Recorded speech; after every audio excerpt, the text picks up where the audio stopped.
Bonjour, je m'apprêtais à vous parler du pakwa. Vous savez, cette figure à 8 côtés qui est beaucoup utilisée par les taoïstes et par les personnes qui font du feng shui, hein, vous savez, avec les traits dedans.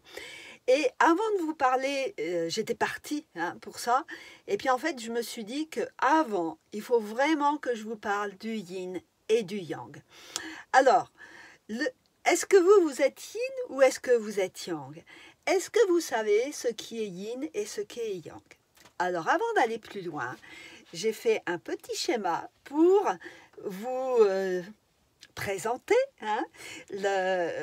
en fait ce qui est yin et yang pour les taoïstes.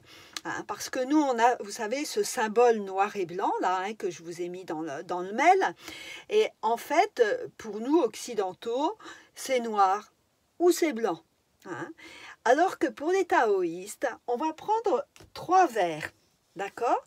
Donc il y a un verre d'eau froide, un verre d'eau tiède et un verre d'eau chaude. Alors, en général, on dit que le froid, c'est plutôt yin et que le chaud, c'est plutôt yang.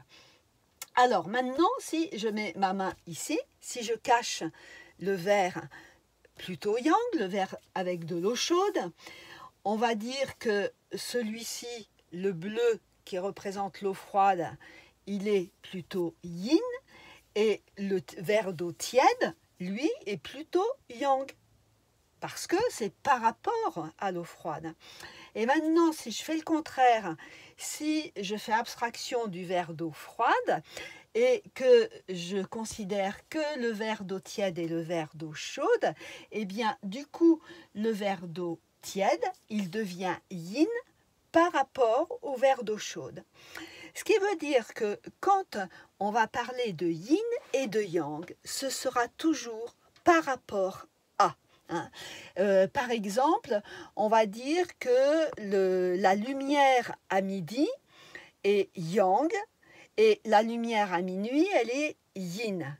Mais à 6 heures du soir, la lumière, elle va être plutôt yin par rapport à midi et elle va être plutôt yang par rapport à minuit. Alors, un autre exemple, le froid et le chaud. Je viens de vous montrer les hommes et les femmes. Donc, on dit que les femmes sont plutôt yin, de nature yin, et les hommes plutôt de nature yang. Mais il y a des hommes très yin et des femmes très yang. Donc, où est-ce que l'on se situe?